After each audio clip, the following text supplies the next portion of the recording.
When I started filming parts of my life last month, I realized how much I already lived the life I want to live, and how much I already am the person I would like to be. I had been looking up to people who live off-grid. I had been dreaming of raising my children close to nature. I had been wishing for a slower, simpler life in the mountains, not realizing that I already had all this. I may not live that life every day yet, as we work and live in a city. But on weekends, we often go up to our little hut and live exactly the way I had been dreaming of. So today, I show you some of our happy days in the mountains of Switzerland.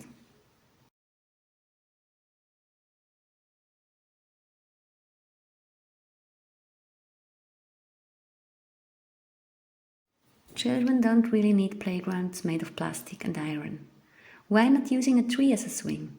When Alba found out that Daddy is too heavy, she decided to use our swing for the elfchildren and the pine cones.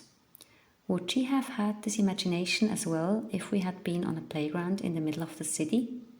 I don't think so.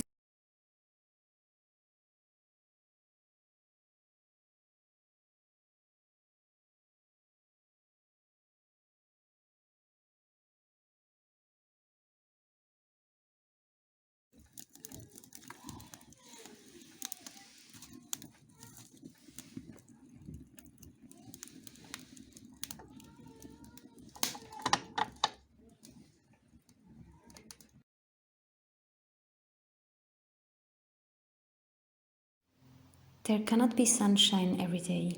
Neither can we always be happy. And we really don't have to, because every weather condition has its own beauty. Today, there was fog, and it fit our situation so well. Alba found a dead bird, so we made a funeral for it.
I really enjoy rainy days as I can go wherever I want and never get sunburned.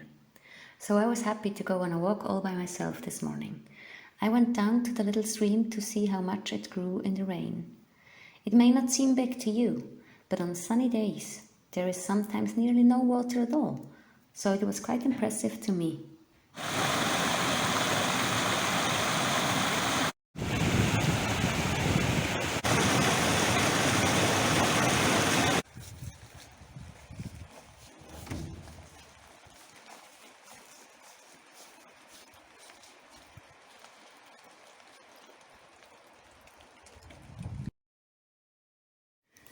Later that day, I chopped some wood for the fire.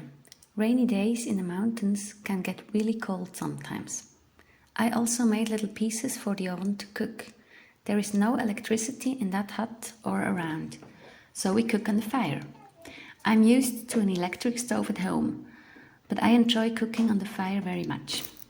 It takes more time in the beginning because I have to light the fire first and wait a bit until it's big enough to heat the food. But in the end, it's great, as I usually put a big pot with water on the fire after the food is all done. It heats up for free while we eat, so there is already hot water to wash the dishes or make some tea.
After our siesta, that, by the way, is very important to me as I get so tired since we became parents, I wanted to show the girls how the little stream had grown.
We ended up making a nice garden for the elf children who live in a cave under a big fir.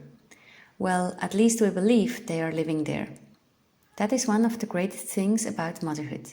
The imagination of the children is so vivid that you never get bored.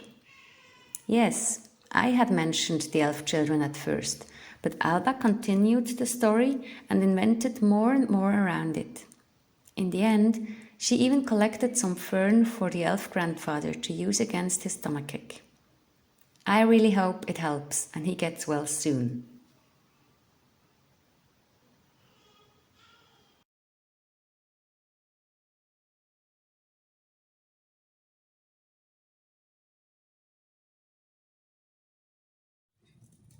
On a cold and rainy day, a fire feels even warmer than it does anyway.